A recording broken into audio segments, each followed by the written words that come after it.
तब आपके बाप दादा घर से नहीं निकल पाते। तब आपके बाप दादा आपकी दादी के पास सरकार की मर्ज़ी से जाते थे, अपनी मर्ज़ी से नहीं।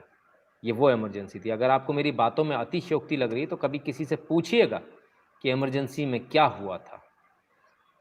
मेरे घर से 7 पुश्तों से डॉक्टर का काम होता आ रहा है। इमरजेंसी में हालात ये थे कि आप रात में किसी का बिना जाने-पहचाने इलाज नहीं कर सकते थे, बिना थाने को बताए हुए। क्योंकि यदि आपने इलाज कर दिया तो पुलिस अगले दिन आपको उठा कर ले जाएगी। यानी इलाज करने से पहले आपको सरकार का मुँह देखना होता था कि हम इलाज कर दें या ना करें। ऐसा ना हो कि इलाज कर दें और सरकार नाराज़ हो जाए और सरकार हमको उठा कर ले जाए।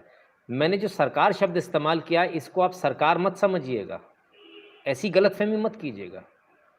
इसको आप तानाशाह ही समझिएगा और ये कोई और तानाशाह नहीं, ये इस देश की एकमात्र सिरफिरी तानाशाह इंदिरा गांधी की मैं बात कर रहा हूँ।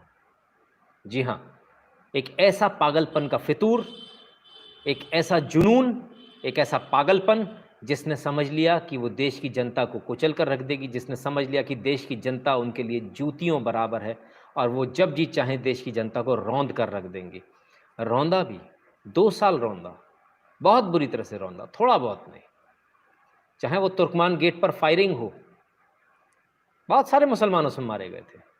चाहे वो तुर्कमान गेट की फायरिंग हो, चाहे तुर्कमान गेट पर जो ईडब्ल्यूएस इकोनॉमिकली वीकर सेक्शन के जो घर थे, उन पर बुलडोज़र चला दिया गया हो। ये सब कुछ इमरजेंसी का बता रहा हूँ, कुछ नया नहीं बता रहा हूँ आपको। चाहे रेलवे स्टेशन पर, मेरे फ़ादर रेलवे में हुआ करते थे, तो वो बताया करते थे, रेलवे स्टेशन पर जब लोग उतर कर आते थे, तो नए लड़कों को पकड़कर नसबंदी कर दी जाती थी। हाँ, आज आपको ये बात अच्छी लग रही होगी, क्योंकि आज आपको पॉपुलेशन कंट्रोल बिल चाहिए। लेकिन ज़रा सोचिए, एक 18 साल के लड़के की नसबंदी कर दी जाए जिसकी शादी ही नहीं हुई, तब कैसा रहेगा? और ज़रा ये भी सोचिए कि वो कोई और नहीं आप ही हैं, तब कैसा रहेगा? और ये इतनी बुरी तरह से ये ऑपरेशंस किए जाते थे कि इसमें सैकड़ों नहीं, हज़ारों लोगों को इन्फेक्शन हुए। सैकड़ों लोग इसमें मारे गए इन्फेक्शन से, कोई रिकॉर्ड नहीं, क्योंकि इमरजेंसी थी, क्योंकि तानाशाही थी, क्योंकि एक सिरफ़िरी तानाशाह हमारे सिर पर उस समय नाच रही थी। और ये नाच उस समय तक चलता रहा जब तक उस सिरफिरी तानाशाह को ये महसूस ना हो गया कि हाँ, देश में सिर्फ मेरा ही राज चल रहा है और सब तरफ टेक्स्ट बुक्स लिखवा दी गई, लोगों से गाने गवाए गए। बॉलीवुड नतमस्तक था, कारपेट की तरह बिछ गया था बॉलीवुड। जिस एक्ट्रेस को चाहो उसको उठाकर ले आओ अपने घर, ये आलम था। ऐसा लगता ही नहीं था। ये जो आज जो फेमिनिज़्म वाले हैं ना, मैं इनसे पूछना चाहता हूँ, क्या आपको पता भी है इमरजेंसी के दौरान कितने बलात्कार हुए? नहीं पता होगा। दत्तात्रेय जी जोशी जी कहते हैं आज नोटिफिकेशन नहीं आया। सर गूगल की मेहरबानी है, इसीलिए कहता हूँ सर आप लोग तमाम तरीके से जुड़े रहिए। हम कुछ इसका ऑप्शन बहुत जल्दी ढूंढ रहे हैं, टेलीग्राम चैनल है उस पर जुड़ जाइए, वो ऑप्शन है। तो मेरा फेमिनिज्म वाले लाल बिंदी गैंग से, मेरा जो बड़ी बिंदी गैंग है उससे मेरा एक सवाल है कि आपको पता है कितनी लड़कियों को उठा लिया जाता था, घरों में से खींच के ले जाया जाता था? नहीं पता होगा, क्योंकि ना तो आप उस समय इतने बड़े थे, ना शायद हो सकता आप पैदा भी ना हुए हों, और अगर आप बड़े भी नहीं थे तो कभी आपने पढ़ने और जानने का प्रयास नहीं किया कि इमरजेंसी में क्या हुआ। मेरे पास बहुत सारे नाम हैं, बहुत सारी चीज़ें, लेकिन वो बेईमानी है। क्योंकि वो बेईमानी इसलिए हो जाएगा अगर मैं 5 नाम लूँगा, 10 नाम लूँगा, 50 लूँगा, तब भी उस करोड़ों की जनसंख्या के साथ वो बेईमानी होगा जिसने वो क्रूरता झेली है। पानी नहीं आ रहा पर आज आप लोग बाहर निकल आते हैं, सड़क रोक लेते हैं। इमरजेंसी में गोली चला दी जाती थी ऐसे समय पर। इसे सरकार विरोधी माना जाता था। यदि आज आपके यहाँ बिजली चली जाती है, कुछ भी होता तो आप लोग सड़क पर निकल आते हैं। इमरजेंसी में गोली चलाई जाती थी। वार्निंग कुछ नहीं होता था साहब, गोली सीने पर पड़ती थी और आदमी वहीं मौत के घाट उतर जाता था।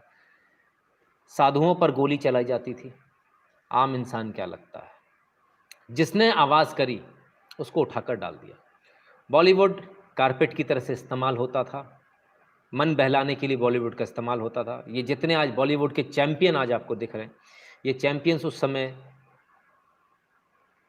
तलवे, जूते पॉलिश नहीं करते थे, तलवे चाटते थे। ये सारे के सारे, ये तमाम सारे बॉलीवुड वाले लोग, ये तलवे चाटते थे। एक ही आदमी ऐसा था, किशोर कुमार, जिसने गाने से मना कर दिया। उसका नतीजा ये हुआ कि ऑल इंडिया रेडियो पे उनके गाने बैन कर दिए गए थे।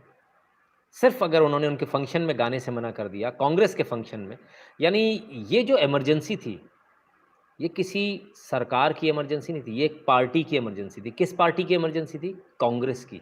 अगर आप कांग्रेस के फंक्शन में गाना नहीं गाएंगे तो आपको पूरे भारत में बैन कर दिया जाएगा। ये दादागिरी, ये एक फितूर, एक पागलपन, एक सिरफिरापन, ये सब चलता रहा इमरजेंसी के नाम पर, और इसे ढोते रहे आपके दादे परदादे, मेरे भी उसमें शामिल हैं। अभिषेक जी, बहुत बहुत धन्यवाद आपका। सभी लोग शामिल हैं। विरोध करने का किसी में दम ही नहीं था। आज लोग कहते हैं, मेरे पास एक दीदी का फ़ोन आया कुछ दिन पहले, मैंने उनसे पूछा आप किस हक से सवाल पूछ रही हैं? बोले हम पूछेंगे सवाल। मैंने कहा किस हक से? बोले हम जनता हैं, हमें अधिकार है सवाल पूछने का। कभी अपने दादाजी से पूछिएगा, उन्होंने सवाल पूछा था क्या? उनको अधिकार था क्या? आज आप लोग इतनी सारी बातें सोशल मीडिया पर लिखते हैं, आज प्रधानमंत्री को गाली दे लेते हैं, कुछ नहीं होता। यही यदि इमरजेंसी होती तो घर में घुसकर पुलिस ने अभी तक सीने में गोली उतार दी होती, और हो सकता है अब तक आपकी लाश शायद शमशान घाट पहुंच गई होती और चिता अग्नि दे दी गई होती, है ना? ये भी हो सकता है। ये सब कुछ हुआ, इमरजेंसी में हुआ, ये कोई अतिशयोक्ति नहीं। हम उस आज़ादी को भूल गए जो हमें आज मिली हुई है।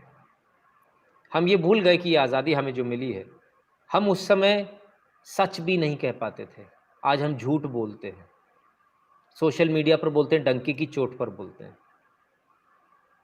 बहुत फ़र्क है। ये तमाम उन सारे लोगों के लिए जो प्रोपेगेंडास चलाते हैं, झूठ बोलते हैं।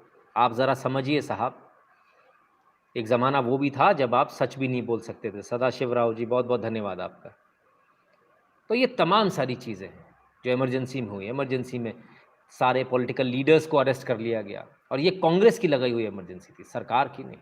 ये कांग्रेस की इमरजेंसी थी, क्योंकि कांग्रेस को ये चाहिए था कि हम सत्ता में बने रहें। अब ये हुआ क्यों? इस इमरजेंसी को भी समझिए। जो नए लड़के हैं, जो नए लोग हैं, जो हालांकि मेरा क्लाइंटल बहुत कम है नए लड़कों का, फिर भी मैं इसको बताता हूँ ताकि उनको ये बात पता चलनी चाहिए।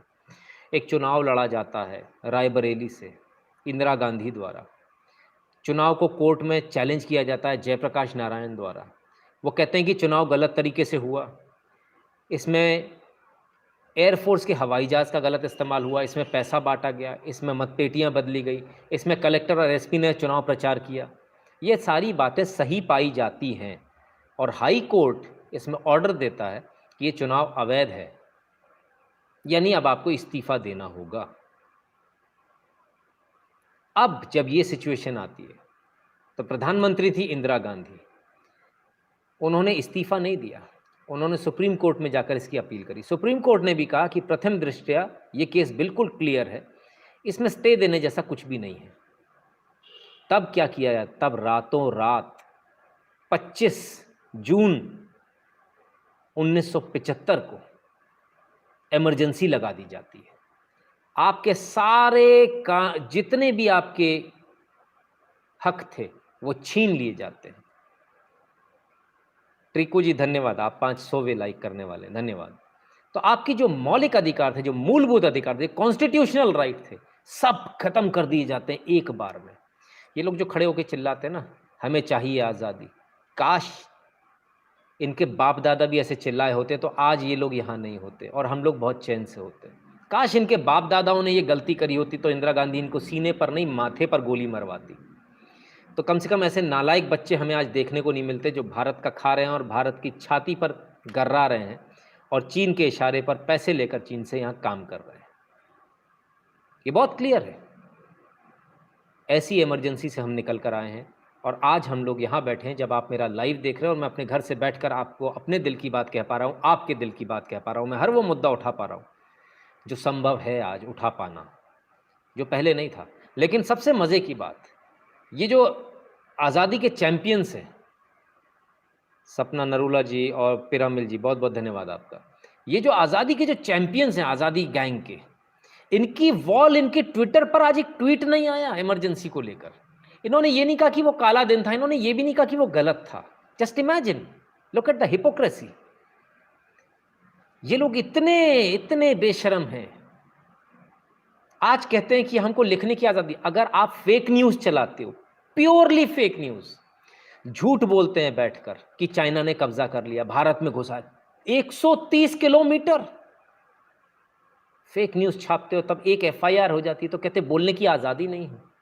बोलने की आज़ादी तो इमरजेंसी के टाइम पर नहीं थी। आज के दिन एक एक शब्द तो बोल देते आप कि हाँ, उस समय बोलने की आज़ादी नहीं थी, लेकिन नहीं बोलेंगे, क्योंकि ये लोग भारत के लोग हैं ही नहीं।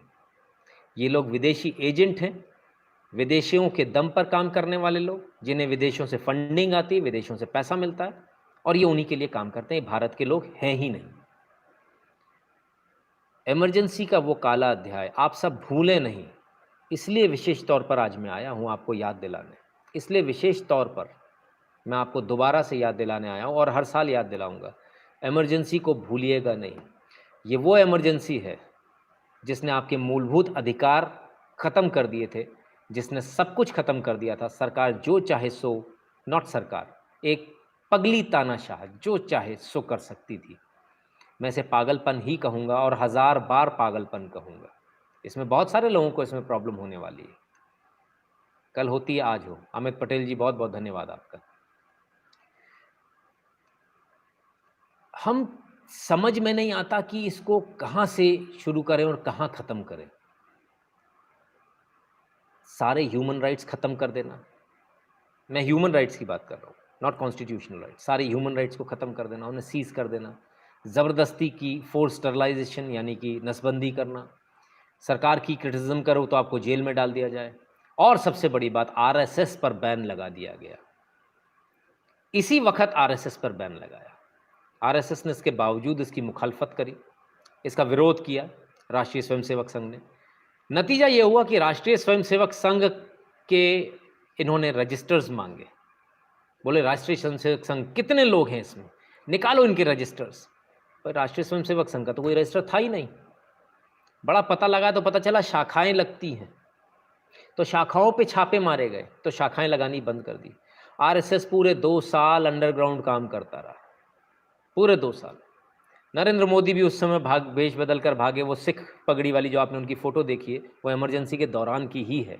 उस समय उन्होंने अपनी दाढ़ी बढ़ा ली थी, सिख बन गए थे, और पगड़ी पहनकर पंजाब निकल गए थे, और देश के कोने कोने में अंडरग्राउंड होकर तब भी काम करते रहे। ये आलम था इमरजेंसी का, जब आज का प्रधानमंत्री उस समय भागा भागा फिर रहा था, और जो पकड़ में आ रहा था उसे जेल में ठूस दिया जा रहा था, और इतना मारा जा रहा था कि उसके बाद जीवन में कभी भी पॉलिटिक्स या सोशल लाइफ की तरफ देखे ही नहीं। उसकी यह हालत कर दी जा रही थी। नारायणन शंकर रमन जी, बहुत बहुत धन्यवाद। कहते हैं you are exposing anti national people. Yes sir, my job is to expose anti national people. मैं आपको एक बड़ी मज़ेदार बात बताता हूँ इमरजेंसी से जुड़ी हुई। इमरजेंसी के दौरान मेरे मामा हुआ करते थे। उन्होंने एक मतलब जब ये सारा चल रहा था तो इंदिरा गांधी का पुतला जलाने का प्लान बनाया, और इस कदर जो है ये होता था, सूचना तंत्र इनका तगड़ा होता था कि पुतला जलाने की तो नौबत बाद में आई। जब पुतला बन रहा था तभी पुलिस आ गई, और पुलिस ने सबको बड़ी जम के मारा। बहरहाल मेरे मामा जैसे तैसे भागकर बच के आ गए। लगातार दबिश दी गई, घर पर भी दबिश दी गई, ढूंढा गया, नहीं मिले। बाद में उनका आईएएस की एलाइड सर्विसेज में सिलेक्शन हुआ। तो जब सिलेक्शन हुआ उस समय भी ये वाले केस निकाले गए कि नहीं भाई, उनका नाम तो है, इनको नौकरी नहीं दी जानी चाहिए। बड़ी मुश्किल से उनकी नौकरी लग पाई थी।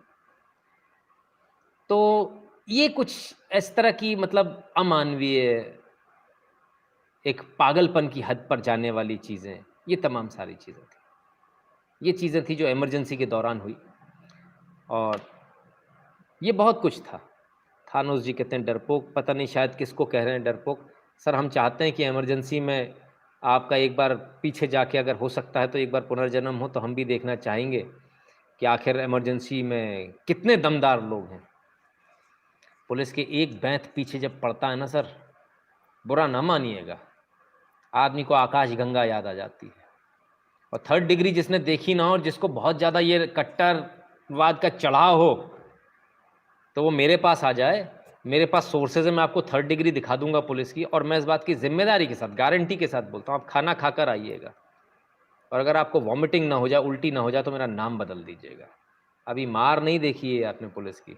मैं कह रहा हूँ ना, आप लोग बहुत फॉर ग्रांटेड ले रहे हैं। आप लोग बहुत अच्छे हिंदुस्तान में पैदा हुए, आप लोगों ने अभी वो भयानक हिंदुस्तान नहीं देखा, वो काला अध्याय नहीं देखा। इसीलिए बताने आया हूँ कि काला अध्याय, इसको अपने खुद से आप सर्च कीजिएगा इंटरनेट के ऊपर, आपको बहुत कुछ मिलेगा, और खुद से देखिएगा, सोचिएगा, समझिएगा इमरजेंसी कैसा था, क्या था इमरजेंसी और क्या नहीं था, ये आपको देखना है। मेरा काम इतना बताना था। बहरहाल, आपको अगर लगता है कि इमरजेंसी का छोटा सा एक मतलब इमरजेंसी का 0.01% अगर आप देखना चाहते हैं, तो वो राजस्थान में आप देख सकते हैं। दिखा दूं?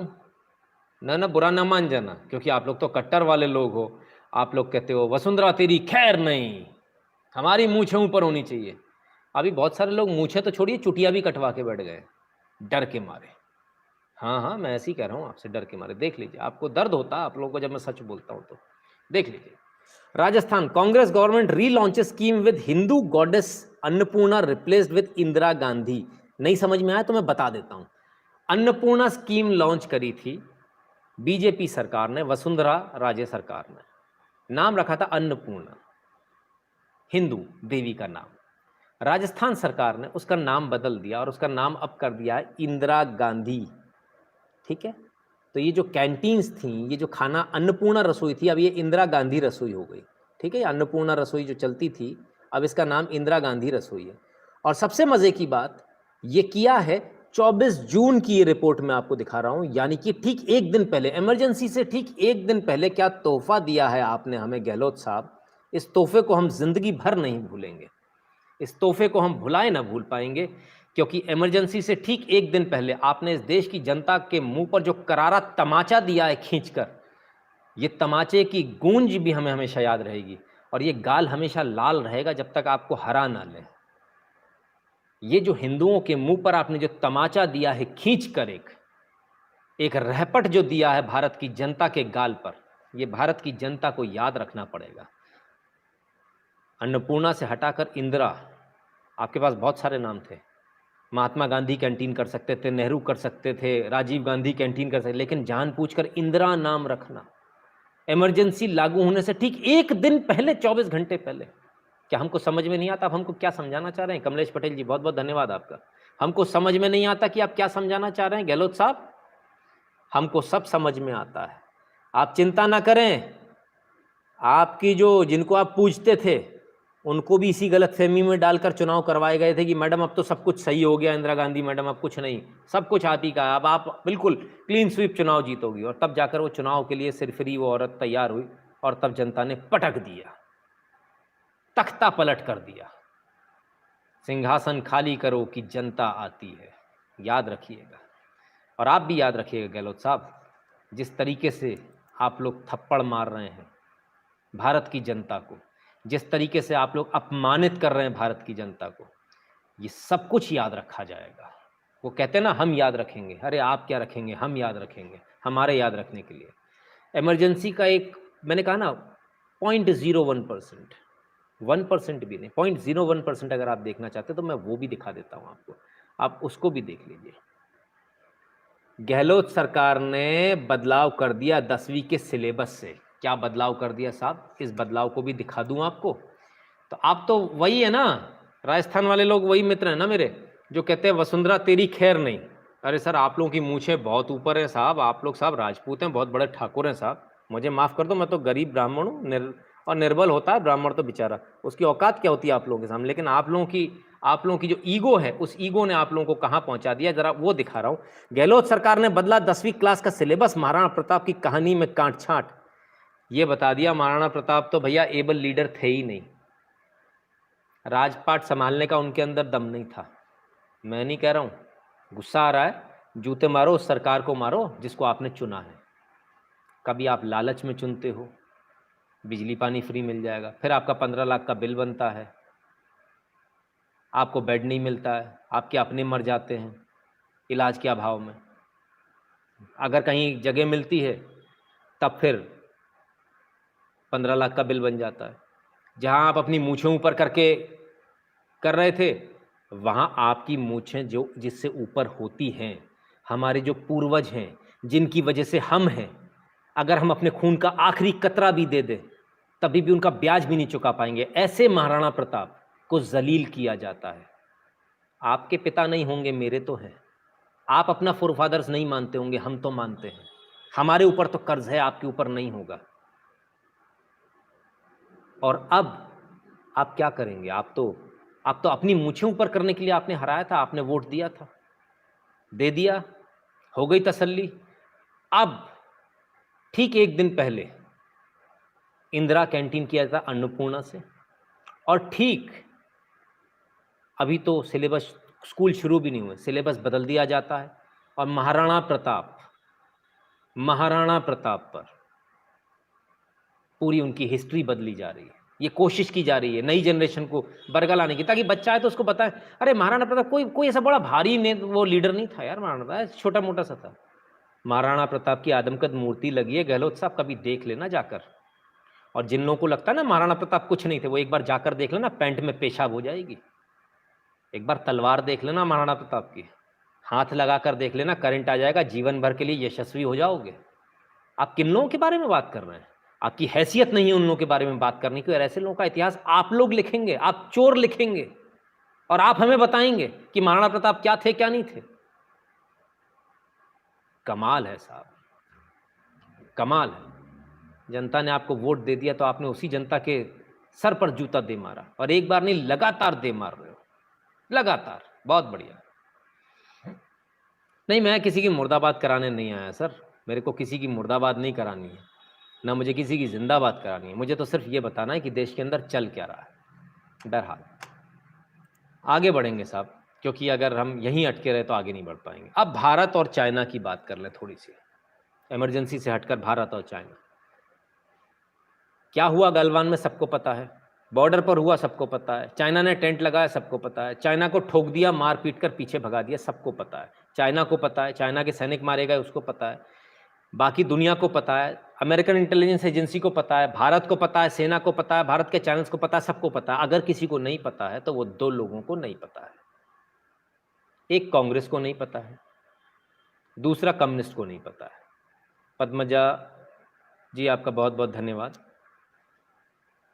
तो दो लोगों को जिनको नहीं पता उनको बताना पड़ेगा कि भैया क्या हुआ। लगातार झूठ, 2 किलोमीटर अंदर आ गया, 3 किलोमीटर अंदर आ गया, 130 किलोमीटर अंदर आ गया कांग्रेस पार्षद। उफ, क्या अरमान हैं आपके। एक गाना याद आता आप लोगों के लिए, दिल के अरमान आंसुओं में बह गए, लेकिन आप लोग तो वफा भी नहीं कर पाए, है ना। आपकी वफा तो चाइना के साथ थी ना, हम वफा करके भी तन्हा रह गए भारत में, क्योंकि चाइना नहीं आ पाया, है ना। बहरहाल अब ज़रा सैटेलाइट इमेजेस को भी देख लीजिए। ये वो सैटेलाइट इमेजेस है, तमाम तरह की सैटेलाइट इमेजेस हैं जो गलवान वैली को आपको अलग अलग तरीके से दिखा रहे हैं, ठीक है साहब। अब इसके बाद जो सैटेलाइट इमेज आ रही हैं, ये जो बुलडोज़र जो बहुत सारे लोग बता रहे हैं ना, ये जो बार बार जिसको चाइना का बताया जा रहा है, और ये जो कलवर्ट जो चाइना की बताई जा रही है, एक्चुअली मेरे पास जो इन्फॉर्मेशन आ रही है वो इससे ठीक उल्टी आ रही है। ये आ रही है कि ये कलवर्ट जो है ये इंडिया ने बनाई है, बुलडोज़र भी जो दिखाया जा रहा है ये इंडिया का, उनका बुलडोज़र तो हमने पहले ही गिरा दिया था। ये सारा झगड़ा ही रोड कंस्ट्रक्शन को लेकर है। जो रोड आपको दिख रही है, ये रोड यहाँ से आई है, ये गलवान वैली इधर जा रही है, फिर ये गलवान वैली क्रॉस करती है और ये रोड बन रही है, ठीक है साहब। तो ये रोड जो कंस्ट्रक्शन जो हो रहा है ये इंडिया का हो रहा है, ये चाइना का नहीं हो रहा है, ठीक है, जो मेरे पास इन्फॉर्मेशन है। आप लोग और इसको क्रॉस वेरीफाई कर सकते हैं। अब ये जो चाइना का नया दोबारा से चाइना इधर आ गया, इस बारे में भी हम बात करेंगे। यहाँ बताया जा रहा है चाइना दोबारा आ गया, ये पॉइंट है चाइना का, ठीक है। यहाँ से मार के भगाया जा चुका था इनको, और अब जो लोग कह रहे थे नहीं मारा नहीं मारा, उनके लिए ये खबर है। ये जून 16 की सैटेलाइट इमेजेस हैं, ये डेब्रीज देख रहे हैं आप, ये इनका जो कंस्ट्रक्शन इन्होंने छोटा मोटा किया था टेंट लगाने के बाद में, वो सारा तोड़फोड़ दिया, जला दिया, आग लगा दी भारतीय सेना के जवानों ने, ठीक है साहब। ये भारतीय सेना के जवानों की कार्रवाई है जो आपको सामने दिख रही है। सैटेलाइट इमेज है, पॉसिबल डेब्रीज लिखकर आ रहा है, ठीक है। और ये सैटेलाइट इमेजेस कोई भारत की नहीं है, ये विदेशी कंपनी ने किया। जून 16 की इमेजेस हैं ये, 15 को झगड़ा हुआ था, 15 की रात को, 16 की ये इमेजेस है। सब पूरा जला जलू के तोड़ फोड़ के बराबर कर दिया, साबित हो गया, सबूत मिल गए। कुछ लोगों को सबूत अभी भी नहीं मिले। क्या संजय गांधी होते तो कांग्रेस और देश की स्थिति अच्छी होती? नहीं साहब, वो इनसे भी बड़े वाले पप्पू थे। बिल्कुल गलतफहमी मत पालिए ओमकार सगारे जी, ऐसी गलतफहमी मत पालिए, सिर्फ प्रोपेगेंडा था। संजय गांधी बहुत ऐसे थे वैसे थे, आप उनका कभी भाषण सुन लीजिएगा, आपकी तसल्ली हो जाएगी। नयन पांडा जी कहते God bless you, we love you. Thank you sir, बहुत बहुत धन्यवाद आपके कंट्रीब्यूशन के लिए, आप दोनों का बहुत बहुत धन्यवाद। तो साहब ये डेब्रीज हैं, अब शायद कांग्रेस को दिख गया होगा, अभी भी नहीं दिख रहा होगा, नहीं दिखने का कारण भी है, क्यों दिख जाए, क्यों ना दिखेगा वो भी हम बताएंगे आपको। ये वो जगह है जो जहाँ ये वो जगह है जहाँ झगड़ा हुआ था, ठीक है। इस जगह पर तमाम सारी आप न्यूज़ खोलेंगे, सब जगह एक ही चीज़ आएगी कि कहाँ से क्या हुआ, ये तमाम सारी जगह आएगी, ठीक है। अब इसके बाद में क्या होता है, इसके बाद में अब एक चीज़ तो क्लियर हो गई। देखिए बार बार कहा जा रहा था कि भारतीय सेना ने नहीं किया, भारतीय सैनिक पकड़े गए, कर्नल पकड़ा गया, 2 लेफ्टिनेंट पकड़े गए, चाइना के पकड़े, हमने पकड़े, जिंदा पकड़े, वापस दिए, ठीक है। पता नहीं वहाँ हुआ कि नहीं हुआ, वहाँ तो कुछ हुआ ही नहीं। सैटेलाइट इमेज भी आ गई, जला हुआ भी दिख रहा है, सारा सब जला दिया, सब तोड़ फोड़ दिया चाइना का, वो भी दिख रहा है। अब तो तसल्ली है कि अभी भी नहीं है।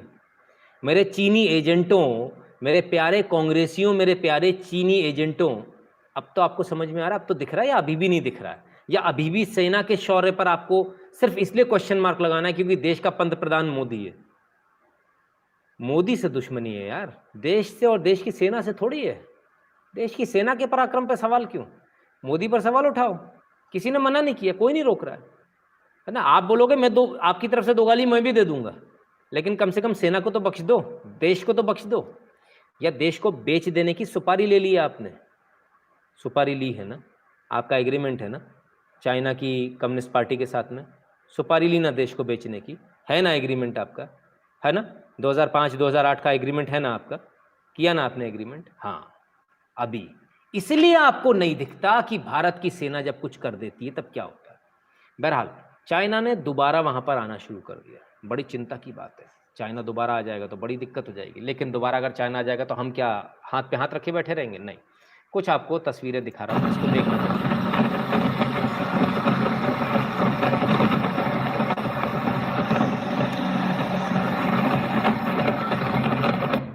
ये जो आप हेलीकॉप्टर्स देख रहे हैं इनका नाम है अपाचे। जरा देखिए इनकी लो फ्लाइंग कैपेसिटी। अब मैं आपको बता दूं, रेडार में अगर कोई हेलीकॉप्टर पकड़ में आता है या कोई भी चीज पकड़ में आती है उड़ने वाली, तो वो कम से कम 50 मीटर ऊपर होनी चाहिए, 500 मीटर ऊपर होनी चाहिए। और ये देखिए कितने मीटर ऊपर,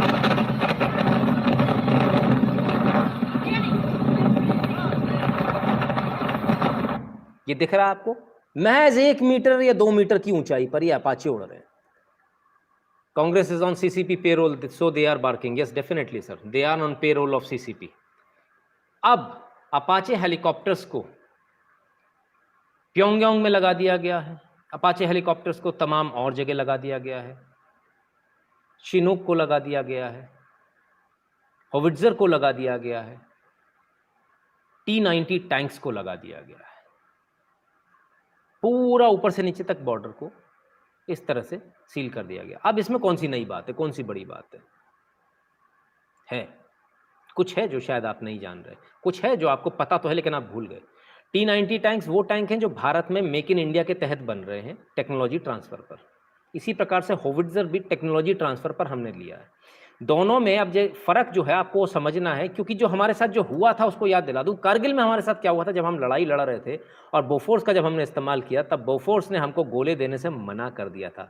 हाँ हाँ, पता कर लीजिएगा, कारगिल की लड़ाई में बोफोर्स ने, जिसके साथ आपका एग्रीमेंट था, जिससे पैसे देकर आपने बोफोर्स गन खरीदी थी, जिसमें रिश्वत खाई गई थी 2000 करोड़ रुपए की, जिसकी वजह से राजीव गांधी सरकार चली गई थी, राहुल गांधी के पापा की, सोनिया गांधी के हस्बैंड की सरकार गिर गई थी, उसी बोफोर्स कंपनी ने जब हमारी युद्ध हुआ, हमारी लड़ाई हुई, तो गोले देने से मना कर दिया था, बोले हम आपको गोले नहीं देंगे।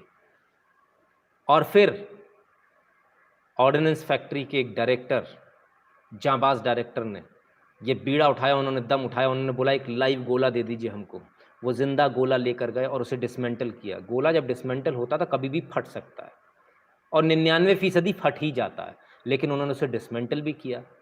पूरी ड्राइंग, डिज़ाइन, स्पेसिफिकेशन उसकी दोबारा बनाई और बोफोर्स में उसके बाद भारत में निर्मित, भारत की ऑर्डिनेंस फैक्ट्री में बोफोर्स के गोले बनाए गए थे, भारत में निर्मित गोले दागे गए, क्योंकि हमारे पास बोफोर्स थी जो खाली खड़ी थी, क्योंकि गोले थे ही नहीं हमारे पास गोले थे ही नहीं। बोफोर्स ने मना कर दिया था हम गोले नहीं देंगे, तब भारत की ऑर्डिनेंस फैक्ट्री में गोले बने थे। ये एग्रीमेंट था, ये इन्होंने बोफोर्स खरीदी थी।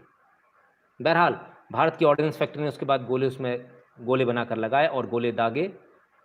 इस पर बोफोर्स ने कहा कि आपने बाहर के गोले इसमें चला दिए, हमारे गोले नहीं है, OEM नहीं है, ओरिजिनल इक्विपमेंट मैन्युफैक्चरर के नहीं है, इसलिए आपकी बोफोर्स की वारंटी वॉइड हो गई। क्या आप सोच सकते हैं कि युद्ध के समय पे कोई कंपनी आपके साथ ऐसा करे, जिस पे भरोसा करके आपने बोफोर्स गन खरीदी हो? ऐसा भारत के साथ हुआ। और इसलिए बहुत ज़रूरी आपको जानना कि T-90 टैंक्स भारत में बन रहा है, इसके गोले भी भारत में बन रहे हैं, और बहुत बड़ी मात्रा में स्टॉक आज से 1.5 साल पहले हो चुके हैं। जो लोग मेरे से व्यक्तिगत बात करते थे, मैं उन्हें बताया करता था ये तमाम सारी बातें जो चल रही हैं आज। होविट्ज़र, इसके गोले भी अब भारत में ही बन रहे हैं, हमें कोई टेंशन नहीं है कि इसमें कौन सा गोला लगेगा, गोला आएगा कि नहीं आएगा, वो छुप कर तो नहीं बैठ जाएगा, देगा नहीं, फिर हम क्या करेंगे। तो जितनी भी गोले, जितनी भी तोपें आज लगाई गई हैं, वो सब हमारे यहाँ बन रही हैं, हम ही बना रहे हैं, और उसकी गोलियाँ भी हमारे यहाँ बन रही हैं, गोले भी हमारे यहाँ बन रहे हैं। तो अब ना तो गोली की कमी होनी है और ना गोले की कमी होनी है। तो चाहे आप AK-47 चलाइए, चाहे AK-56 चलाइए, वैसे हम लोग चलाते नहीं हैं। युद्ध में भारत ने ट्रीटी साइन करी हुई है कि हम लीथल वेपन नहीं चलाते, और AK-47 और AK-56 लीथल वेपन में आता है, इसलिए हम नहीं चलाते। हम लोग इंसास राइफल्स वगैरह इस तरह की चलाते हैं। अभिषेक प्रताप कहते हैं तो कांग्रेस तो सियाचिन पाक को हवाले कर रही थी। मैं सर बिल्कुल उसी पर आ रहा हूँ, बिल्कुल उसी पर आ रहा हूँ। अब सिर्फ इतना नहीं कि गोले नहीं मिले, चलो वहाँ तक भी ठीक है, गोले नहीं मिले तो बेचारा कोई क्या करेगा। जब ये तमाम सारी बातें होती हैं, और ये किस मुंह से आते मालूम, जब वहाँ जब गोले नहीं मिले, इसके बावजूद जब हम जीत गए कारगिल, उसके बाद कांग्रेस सरकार आई, है ना। जब कांग्रेस सरकार आई तब क्या किया कांग्रेस सरकार ने, देखिए। Manmohan government was under pressure to compromise on Siachen, wanted to call it mountain of peace by letting Pakistanis have it. Former COAS JJ Singh, यानी कि ये बताया जा रहा है कि मनमोहन सिंह ये जो खड़े हैं साहब हाथ जोड़कर, इनका बस नहीं चला, वरना इन्होंने तो पूरा का पूरा सियाचिन ही माउंटेन ऑफ पीस कहकर पाकिस्तान को देने का मन बना लिया था। ये इतने बड़े सरदार थे। ये दूसरे सरदार साहब का धन्यवाद दीजिए कि इन्होंने बीच में अड़ंगा मार दिया और उन्होंने कहा ये संभव नहीं है, ये नहीं हो पाएगा। What is situation of S-400 system purchase? Sir अभी उसमें डिलीवरी में टाइम है, it will take some time. ये हालत थी जीतने के बाद देने की। यही नेहरू जी ने भी यही गलती करी थी ना। हम तो कहाँ तक पहुँच गए थे, लाहौर तक, वापस बुला ली अपनी सेना, कश्मीर भी नहीं लिया। यही गलती करी थी उन्होंने भी। तो ऐसी गलतियाँ अभी फिर से मनमोहन सिंह सरकार करने वाले थे, मनमोहन सिंह जी करने वाले थे। मैं नहीं कह रहा हूँ सर, न्यूज़ में पब्लिश है सर, मैं अपनी तरफ से कुछ भी नहीं बोलता।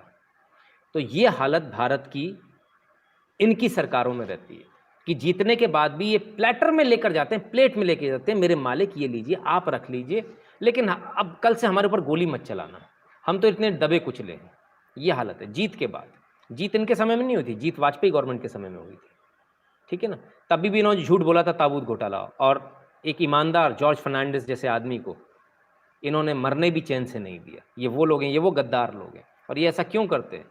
ये ऐसा इसलिए करते हैं क्योंकि इनका चाइना की गवर्नमेंट, चाइना की कम्युनिस्ट पार्टी के साथ में इनका एग्रीमेंट है। सिर्फ एग्रीमेंट नहीं है, चाइना की पार्टी के साथ इनको पैसा मिलता है चाइना की पार्टी से। चलिए ज़रा देख लीजिए कैसे पैसा मिलता है। This is the PhD Research Bureau compiled from TradeMap database. Look at how divergent the lines become. This is how the imbalance is in the India-China trade relationship in US dollars, billion dollars terms. So that's really the issue. Now, let's just go back very quickly to the main document where we were seeing the listing of the Chinese embassy. This was not the only study in 2010. There was another study that was done, and this was also something that continues to prove the fact. Let's take a look at the next page, Nizam Bhai, and the next page says this feasibility study was crucial and was carried out by Mohammad Saqib in association with Puran Chand Rao. The main objective of this was to gain a better understanding, in inverted commas, of an FTA between India and China, analyze various trade issues and net gain, the report concluded that the trade relation. देखिए यहाँ trade relation की बात हो रही है और FTA की बात हो रही है, फॉरेन ट्रेड एसोसिएशन की बात हो रही है, ठीक है। फॉरेन ट्रेड में जो एक दूसरे का सहयोग है। अब फॉरेन ट्रेड में आप समझिए, मेरा एक लाइव है इसके ऊपर 30 लाख करोड़ का सबसे बड़ा घोटाला करके, इसी यूट्यूब के ऊपर, आप उसको देखिएगा। जब मैंने उस घोटाले के बारे में बात करी थी तो बड़े लोगों ने मजाक उड़ाया था। उस पर कमेंट आप देखिएगा, आपको आनंद आएगा।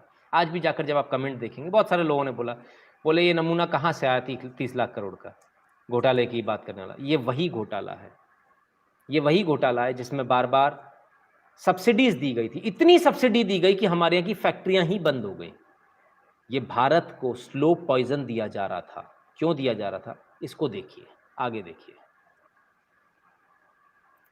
Between India and China were relatively very strong, but China was efficient. There is a principal need that India should improve its commodity structure to balance in performance and competitiveness. The product diversification was the minimum need for India. So just product diversification, and we could go ahead with it. And when was this happening? In 2010, after the MOU was signed. MOU was also signed to promote greater understanding. So viewers, at different levels, we have different degrees of cooperation. Now, was this bought out of the Chinese donation? We don't know, viewers. But there is certainly a very cozy arrangement, and this has been proven. If we just go back straight to the donors list of the Rajiv Gandhi Foundation. There you come.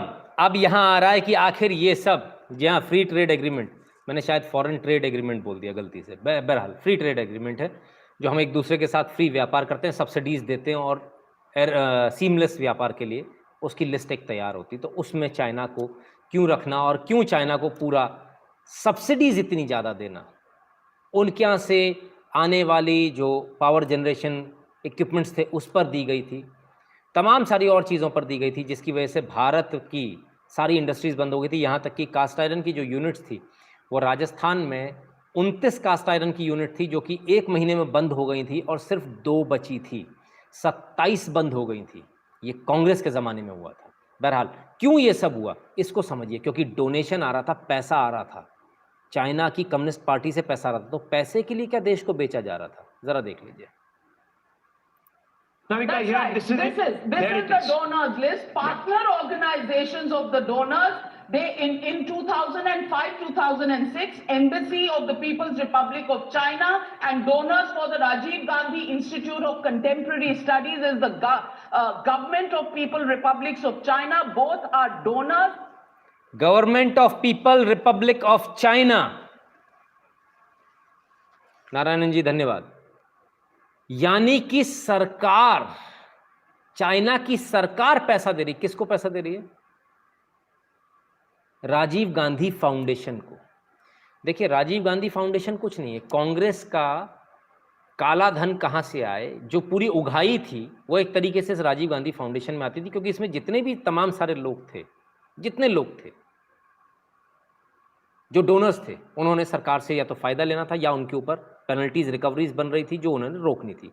Babulal Shah ji, Y PoK untouched in 1971। Sir इस पर बिल्कुल चर्चा करेंगे। सपना शर्मा जी बहुत बहुत धन्यवाद आपके कंट्रीब्यूशन के लिए, आप दोनों का बहुत बहुत धन्यवाद।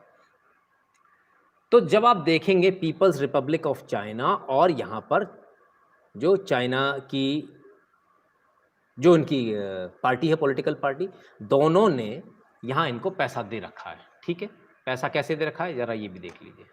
Of Contemporary Studies is the 2005-2006 Embassy of the People's Republic of China and embassy ने दिया, embassy of people's republic of China. और दूसरा कौन है देने वाला? Donors for the Rajiv Gandhi Institute of Contemporary Studies is the Government of People Republics of China. Both are donors. मुझे बस एक बात आप समझा दीजिए, भारत के अंदर इतने सारे लोग काम करते हैं, इतनी गरीबी तमाम जगह, चाइना ने कहीं भी पैसा नहीं दिया। उसे पैसा कहाँ देना दिखा? राजीव गांधी फाउंडेशन में। राजीव गांधी फाउंडेशन माने क्या? यानी राजीव गांधी के नाम से चलने वाला एक ऐसा फाउंडेशन जिसमें तमाम सारे लोगों ने पैसा दिया, जिसमें डीएलएफ ने भी पैसा दिया, और डीएलएफ के पैसा देने के बाद डीएलएफ को बहुत सारे फायदे भी मिले। बहुत सारे ऐसे भी लोग हैं जिन्हें उस समय जेल चले जाना चाहिए था, जो राजीव गांधी फाउंडेशन में पैसा देने के बाद कभी जेल नहीं गए। ये जो था राजीव गांधी फाउंडेशन, एक्चुअली ये रिश्वत की एक विंडो थी।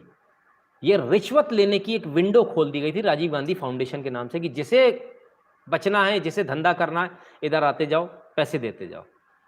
बहुत सारे लोग हैं, सरकारी पैसा भी इसमें डाल दिया गया। राजीव गांधी फाउंडेशन का कंट्रीब्यूटर में IOCL है, इंडियन ऑयल कॉर्पोरेशन लिमिटेड। मुझे समझ में नहीं आता IOCL ने क्यों पैसा दिया। इसलिए बहुत ज़रूरी हो जाता है कि राजीव गांधी फाउंडेशन के पूरे इस प्रपंच पर CBI की जांच हो। इसमें जितने भी लोगों ने डोनेशन दिया है, किस आधार पे दिया, क्यों दिया, ये भी पता लगना चाहिए। और उन सब की फाइलें भी खुलनी चाहिए, जिससे कि ये पता चले कि आखिर क्या क्या चल रहा था, कौन कौन था इसके अंदर, किस किस ने पैसा दिया, क्यों पैसा दिया, क्या कारण था पैसा देने का। क्या भैया ये 2G 3G जीजाजी वाले खेल चल रहे थे क्या इसके अंदर? क्योंकि जीजाजी ने तो खेल कर दिया DLF में, DLF वाले ने इसमें दान दिया, तो उसका नतीजा ये रहा कि ये हो गया। अरविंद जी कहते हैं कि सर केस करो सुप्रीम कोर्ट में। सर सब कुछ हम करेंगे तो फिर कैसे काम बनेगा? कुछ तो आपको भी करना पड़ेगा ना। आप 3000 लोग आप लोग देख रहे हैं सर, 3000 में 3 लोग भी ऐसे नहीं मिल रहे जो केस करने की बात करें। 1000 में एक भी नहीं। 1000 में एक होता तो 0.01% का रेशियो बैठेगा सर, है ना। 100 में एक होता तो 1% का रेशियो बैठता, 0.1% का रेशियो भी नहीं बैठ रहा सर। ये तो बड़ा दुख की बात है सर, बड़े दुख की बात है। तो सर कुछ तो दूसरों को भी करना पड़ेगा ना। एक PIL फाइल कीजिए सर, और PIL फाइल करके CBI जांच की मांग कीजिए। कुछ नहीं, हमारी तरफ से कुछ और नहीं मांगना, बस CBI जांच। ठीक है, जाने दीजिए, इतने चक्कर में पड़िए, किसी को क्या बोलना बोलते रहने दीजिए। तो कुल मुद्दे की बात क्या, भारत के अंदर कौन काम कर रहा है? कांग्रेस। रिश्वत कहां से आ रही है? राजीव गांधी फाउंडेशन से। उसी राजीव गांधी फाउंडेशन में चाइना की सरकार पैसा देती है। क्या आप ऐसी पार्टी से आप कभी सोच सकते हैं कि वो उनको लगेगा कि भारत के वीरों का पराक्रम दिखेगा? अरे इनका तो बस नहीं चला, ये तो सैनिकों को बेच देते कि तुम सैनिक ले जाओ, सैनिकों के। ये देश को बेचा जा रहा था साहब, धीरे धीरे करके। ये कोई स्टडी वडी नहीं, सब भाई बेवकूफ़ बनाने की बातें, बकवास बातें, कुछ नहीं हो रहा था। ये स्टडी वडी के नाम पर सारा आ रहा था पैसा।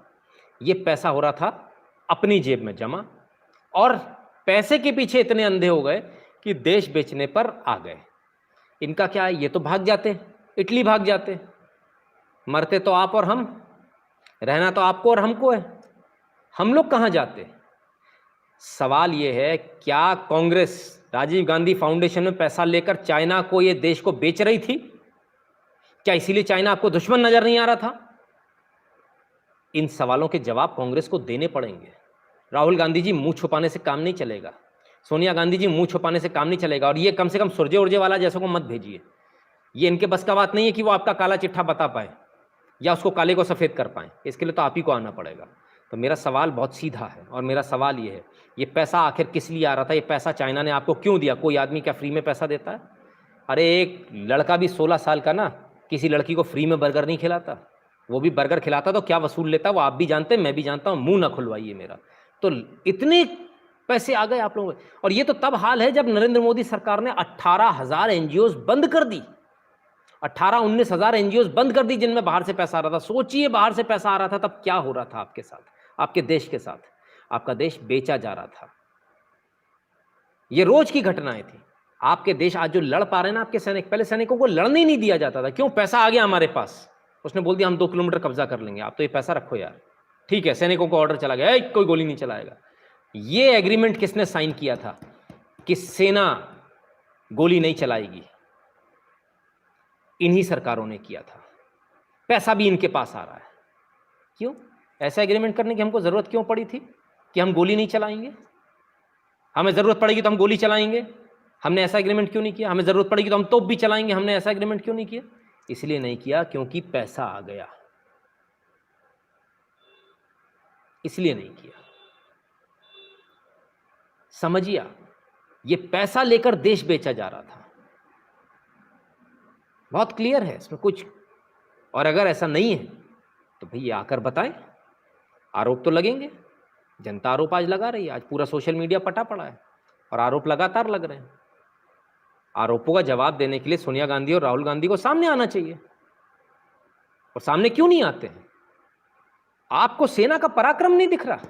मैंने सबसे पहले लाइव में, सबसे पहली जो मैंने सवाल उठाया था टीवी चैनल्स वाले भी बोल रहे थे, देखो राहुल गांधी ये बोल रहे हैं, कांग्रेस ये बोल रही, फलाना ये बोल रहा है। मैंने सिर्फ एक ही सवाल उठाया था, अगर आपको याद हो, नहीं याद हो तो पीछे जाकर वीडियो देख लीजिएगा, कि सारे सवाल कर दिए मोदी सरकार से, लेकिन एक सवाल नहीं किया चाइना से।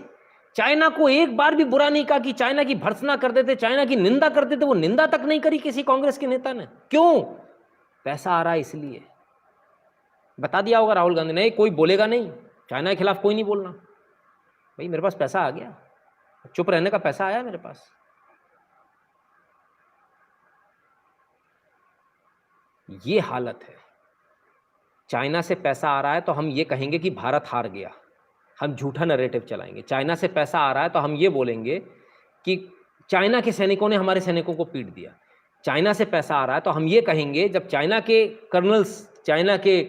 कर्नल हमारे यहाँ बंधक हो, तब हम ये कहेंगे कि नहीं नहीं, हमारे लोग उनके यहाँ बंधक है, हम चाइना को पूरा सपोर्ट देंगे अंदर से बैठकर, भारत में बैठकर, भारत से गद्दारी करके। ये गद्दार हैं भारत के। आशीष कुमार दास जी कहते हैं, as per law can government take action against Gandhi foundation instead waiting public to file PIL? Definitely sir, government can take action and government should take action and government will take action. Devendra Bhatti ji, बहुत बहुत धन्यवाद आपका।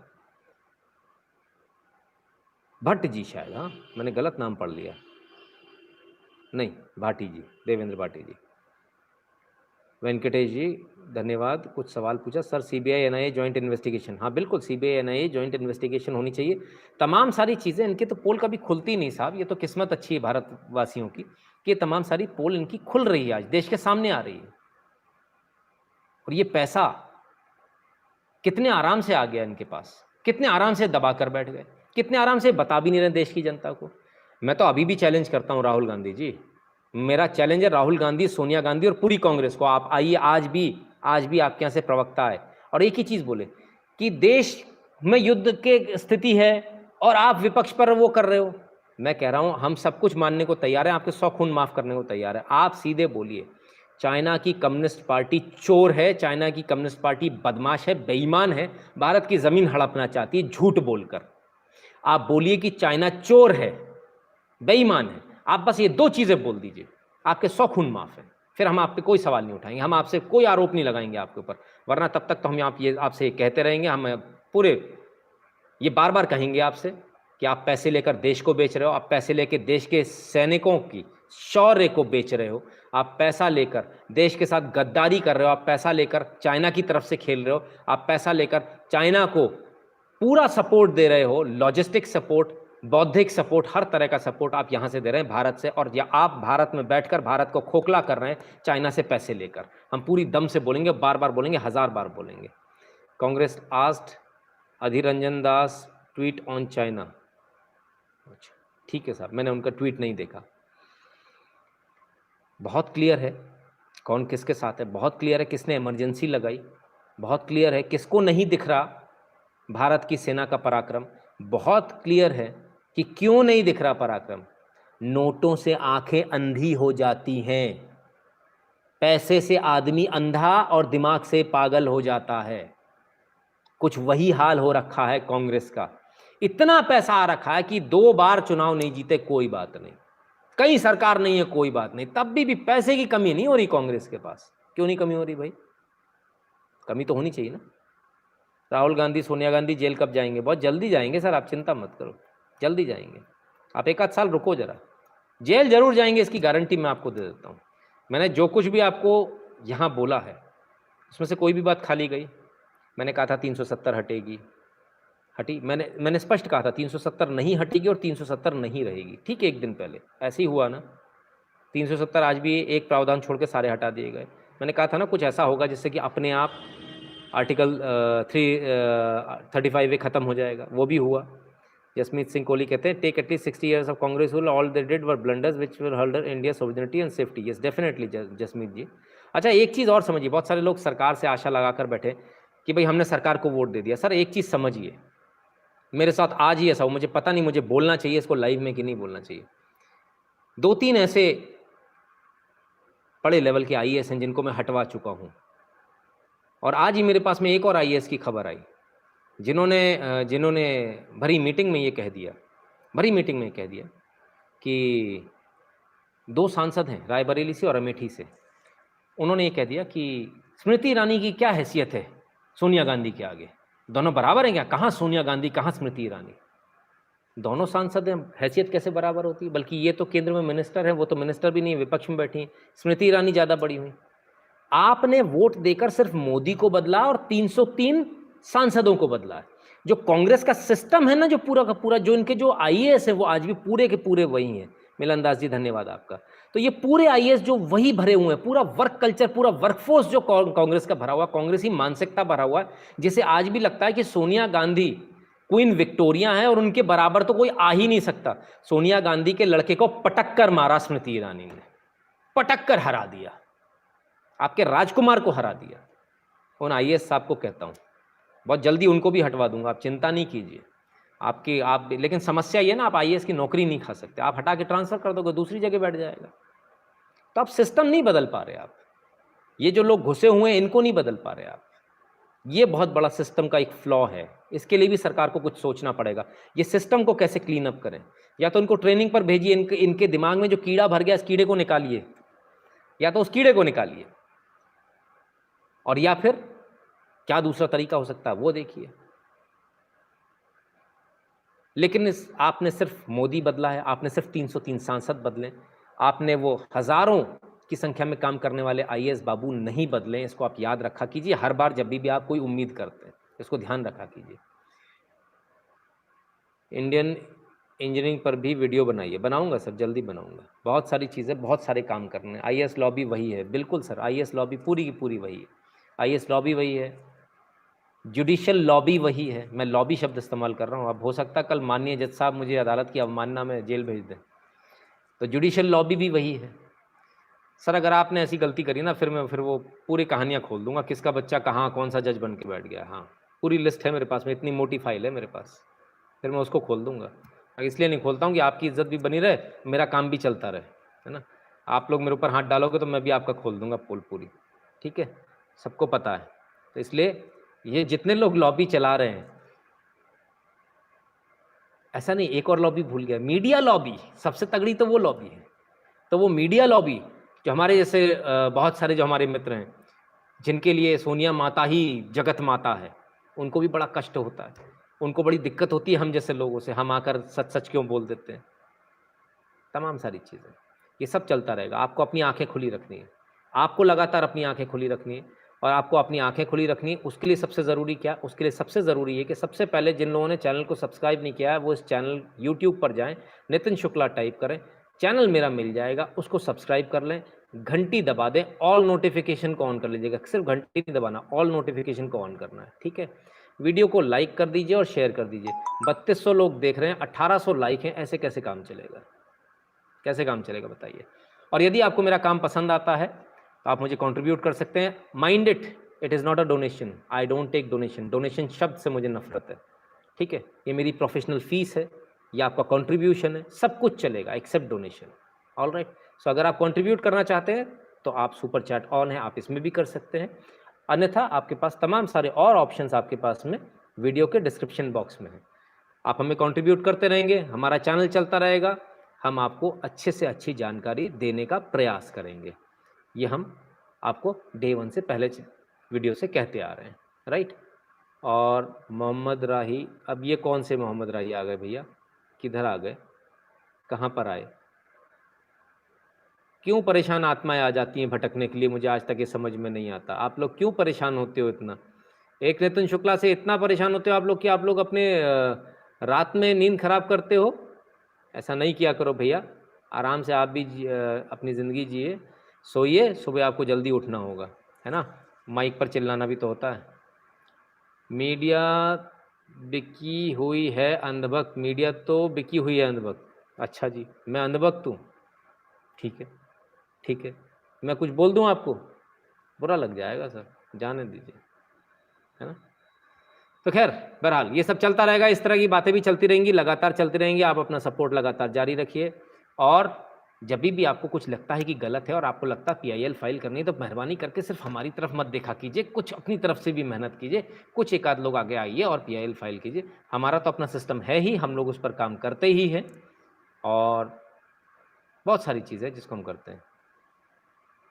Sir fact check वाले आ गए। हाँ, fact check वाले हैं ये, फैक्ट चेक वाले नहीं है। नितिन शुक्ला जी, पैसे मत मांगो, जिन्हें देने हैं वो खुद दे देंगे ना। मैं तो मांगूंगा जी, मेरा काम फ्री का नहीं है, वेरी सॉरी। मुफ्त में कुछ नहीं मिलता। आप क्या सोचते हो मैं यहाँ के फ्री में बैठकर बोल देता हूँ इतने आराम से? No, everything has a price and you have to pay the price. Vivek Krishnan ji बहुत बहुत धन्यवाद। Hi my contribution, good luck, Jai Hind. बहुत बहुत धन्यवाद विवेक कृष्णन जी। तो sir nothing comes for free. और रामकृष्णन जी आपका भी बहुत बहुत धन्यवाद। And those who think that एक लाइव तैयार करने में मिनिमम 7 से 12 घंटे तक का समय लगता है, जिन लोगों को लगता है कि ये बहुत आसान काम है, उन लोगों को मेरी शुभकामनाएं। आप लोगों के पास, सबके पास अपना अपना यूट्यूब है, आप अपना चालू कर सकते हैं। क्यों हम ऐसा करते हैं उसका रीज़न है एक बहुत बड़ा, उसका बहुत बड़ा रीज़न है। बहुत सारे लोग बोलेंगे कि आप क्यों पैसे मांग रहे हो। नारायणन शंकरा जी बहुत बहुत धन्यवाद आपका। बहुत सारे लोग बोलेंगे कि आप क्यों पैसे मांग रहे हो, मुझे मत दो यार, अपने पास में मंदिर में दे दो, और बहुत सारी जगह होंगी वहाँ दे दो। कुल मिला के पर्पस सिर्फ इतना सा है कि हिंदू धर्म का पैसा अपनी जेब से निकाले, वो निकालना पड़ेगा। देखो जब तक मैं हूँ तब तक मैं आपको ऐसे ही रोज कोचता रहूँगा, वो मैं आपको रखने नहीं दूंगा। श्रीनिवासन राव जी बहुत बहुत धन्यवाद। होमा हवा में दानवा आते रहते हैं, हवन में दानव आते रहते हैं। नहीं नहीं नहीं नहीं नहीं, ऐसे कोई दानव नहीं, अपन ऐसे क्यों बोलेंगे sir, let it be. So the point is कि हिंदू को ये सीखना पड़ेगा। और मेरा आप सबसे सिर्फ एक निवेदन, सर मुझे नहीं देना ना, मत दो, कोई दिक्कत नहीं है। आपको जिधर मन करे उधर दो, जिस एनजीओ में मन करे, जिस संगठन में मन करे, आरएसएस को करे, विश्व हिंदू परिषद को करे, इसको करे, हिंदू जागरण मंच, बजरंग दल, जिसको करे उसको करो। आपकी सेवा भी करते हैं, आपकी सुरक्षा में भी ये लोग तैनात रहते हैं, उनको कीजिए, जिसको भी कीजिए। करने से पहले एक चीज़ बस कर दीजिए, आप किसको कर रहे हैं मुझे इससे कोई मतलब नहीं है। जब आपको सैलरी मिले, सुमन कुमार जी और रमेश जी आपका बहुत बहुत धन्यवाद। सी बर्मन जी आपका भी धन्यवाद। जसमीत सिंह कोहली जी आपका भी धन्यवाद। Create a community Discord to interact together, yes definitely will be doing this. बहुत जल्दी आप लोगों से जो सारी डिटेल्स मांगी इसलिए मांगी। रामा रॉय जी आपका भी धन्यवाद। अब ये जो मेरा एक बात में ध्यान से मेरी सुनिएगा आप सब लोग, सिर्फ कंट्रीब्यूट करने से काम नहीं चलेगा। जगदीप देव जी धन्यवाद। जब आपको सैलरी मिले, आपके अकाउंट में आई ना एनईएफटी, आप अपने क्यूबिकल में, आपका जहाँ ऑफिस है वहाँ खड़े होइए, अपनी पर्स में से पैसा निकालिए, जो आपने सोच रखा है, जो आपकी श्रद्धा है वो निकालिए और टेबल पर रखिए, और हाथ जोड़कर भगवान से ऊंची आवाज में जोर से चिल्लाकर कि हे प्रभु, जो भी आपके इष्ट देव हों, अगर कृष्ण भगवान है, राम भगवान है, जो भी हैं आपके, कि हे भगवान राम, आज आप, मेरी सैलरी आ गई, ये सब कुछ आप ही का दिया हुआ, आप ही की वजह से मैं यहाँ हूँ और आप ही की वजह से मुझे तनख्वाह मिली है। भगवान मैं अपनी ओर से आपको ये छोटा सा, इस सा अंशदान मैं निकाल रहा हूं प्रभु, ये आपके चरणों में कृपया से स्वीकार करें। और जो जोर से बोलिए, हाथ जोड़कर आंखें बंद करके, पूरे ऑफिस को सुनाई देना चाहिए। फिर ऑफिस के लोग आके आपसे पूछेंगे ये क्या कर रहे हो, पागल हो क्या? तब कहना नहीं यार, मैं तो अपना एक हिस्सा निकालता हूं। अब आपके जब जुड़ेगा अगले महीने, फिर उससे 2 से 4, 4 से 6, 100 करोड़ हो, 100 करोड़ हो। अपनी ताकत को पहचानो। 1 रुपया पर हेड भी निकालते हो तो 100 करोड़ रुपए महीने का होता है। अपनी ताकत को पहचानो। ये रिहाई मंच तो बाएं हाथ का खेल है। Sanatani brotherhood, yes this is what I want. Jat boy, शाबाश, this is what I want. हमारे अंदर इतनी ताकत होनी चाहिए। ये क्यों चाइना से पैसे मांगते हैं? अरे इनको तो हम खरीद लेंगे यार, 50 करोड़ रुपए महीना दे दिया करेंगे। तुम हमारी तरफ से बोलो, किसी को भगाने की जरूरत नहीं है, ये सब आ जाएंगे, यहीं आ जाएंगे। S-400 के बारे में पूछ रहे हैं सर, इसके बारे में जानकारी लेके बताऊंगा। ऐसे हवाबाजी करना उचित नहीं है। बहुत सारे लोग देख रहे हैं, 3000 लोग हैं, हज़ारों लोग देखते हैं, गलत बात नहीं निकलनी चाहिए। सिर्फ जोश में कोई बात बोली जाए वो उचित नहीं है। तो मित्रों, ये था एक छोटा सा लाइव। आप समझ गए होंगे कि मैं क्या चाहता हूँ। सनातनी ब्रदरहुड देखिए आ ही गया जो मैं कह रहा था, बिल्कुल। और जिन लोगों को भी ये लगता है कि this is a easy job, तो मेरा उनको एक निवेदन, एक पेशकश है। सर चैनल मेरा लाइव आपका, आप तो मुझे बोल देना, मैं आपको लाइव इस पे कर दूंगा, है ना? तो आप भी थोड़ा सा एक बार मज़े लीजिए एक आध लाइव के, थोड़ा हम भी मज़े लें, थोड़ा मुझे भी ब्रेक मिल जाएगा। तो ऐसे जो लोग हों वो बता दीजिएगा कि भैया कितने लोग हैं इस प्रकार के ये करने वाले, जिनको लगता है बहुत आसान काम है तो वो भी आ जाएँ, वो भी कर लें। मेरा थोड़ा काम कम हो जाएगा, मुझे आसानी हो जाएगी। मैं भी 2-4 दिन में एक बार लाइव आया करूँगा। बहरहाल मित्रों, ये था एक छोटा-सा पेट्रोल प्राइस को लेके कुछ बोलिएगा। सर मेरा वादा है मनीष कुमार जी, कल मैं आपको इसका वीडियो दे दूँगा। यार सॉरी, गलती से दिमाग से स्लिप हो गया। लेना था पर वो मुद्दा स्लिप हो गया। मैंने उसका अपने मुद्दों में लिखा हुआ था, पता नहीं कैसे स्लिप हो गया। बहरहाल कल पक्का मैं आपको इसका एक वीडियो दूँगा। अगर कोशिश करूँगा लाइव की, लाइव हो गया तो अच्छी बात है, नहीं तो वीडियो मैं पक्का दूँगा, मेरा वादा है आपसे। और भूल जाऊँ ना तो मुझे फ़ोन करके घनघना देना, मेरे कान खींच देना, है ना? बहुत-बहुत धन्यवाद मित्रों। आप लोग इसी प्रकार से मेरे हमेशा कान खींचते रहें। आप लोग तब तक सिर्फ़ मेरे साथ रहें जब तक मैं देश के साथ हूँ। जिस वक़्त भी मैं देश की दशा से या देश की जो रोड है ना उससे ज़रा-सा भटकूँ, मुझे छोड़ दीजिएगा, मेरा साथ बिल्कुल मत दीजिएगा और ऐसा हर किसी के साथ कीजिएगा। मैं अपने से शुरू इसलिए कर रहा हूँ ताकि आपको ये एहसास हो कि देश से बढ़कर कुछ नहीं होता। कोई लीडर नहीं होता, कोई भाई, बंधु, दोस्त कुछ भी नहीं होता। सब कुछ अगर कुछ है तो वो देश है। और अगर मैं भी गद्दारी करूं तो मुझे भी गोली मारने से पीछे मत हटिएगा, बेझिझक, बेधड़क ठोक दीजिएगा। देश के गद्दारों को जीने का हक नहीं होना चाहिए। बहुत-बहुत धन्यवाद मित्रों, और जल्दी ही कुछ अच्छे मुद्दे लेकर फिर आपके सामने आऊँगा और एक पोल करूँगा, कल कम्युनिटी पे डालूँगा। उस पोल को देखिएगा और अपनी-अपनी आप लोग उसमें इच्छा ज़रूर मुझे बताइएगा। आप लोग कैसे वीडियो चाहते हैं, किस प्रकार की वीडियो चाहते हैं, पॉलिटिक्स पर चाहते हैं, करंट अफेयर्स पर चाहते हैं, या फिर आप मुझसे कुछ अलग वीडियो चाहते हैं, जैसा मैंने ताजमहल वाला किया था। क्या उस तरह की वीडियो चाहते हैं? तो मैं उस तरह की वीडियो बनाऊँ, या रोज़ के इसी प्रकार के चाहते हैं? जैसा चाहते हैं मुझे ज़रूर बताइएगा। लोड मेरे ऊपर भी बहुत ज़्यादा है, तो मैं भी थोड़ा लोड शेयर करने की कोशिश करूँगा। जल्दी एक आध 2 लोगों को और जोड़ूँगा अपने साथ। तो उसके लिए भी आप सब मुझे शुभकामनाएँ पहले से ही दीजिए। आप सबका आशीर्वाद मुझे चाहिए कि मैं जल्दी से जल्दी इस सबको कर सकूँ और आप सबके सामने एक अच्छे प्रेज़ेंटेबल लोगों को, अच्छे राष्ट्रवादियों को आप सबके सामने बढ़ावा मिल सके, आप सबके सामने ला सकूँ। बहुत-बहुत धन्यवाद मित्रों। वीडियो को लाइक कर दीजिएगा, शेयर कर दीजिएगा, चैनल को सब्सक्राइब कर लीजिएगा और ऑल नोटिफ़िकेशन को ऑन कर लीजिएगा। बहुत-बहुत धन्यवाद।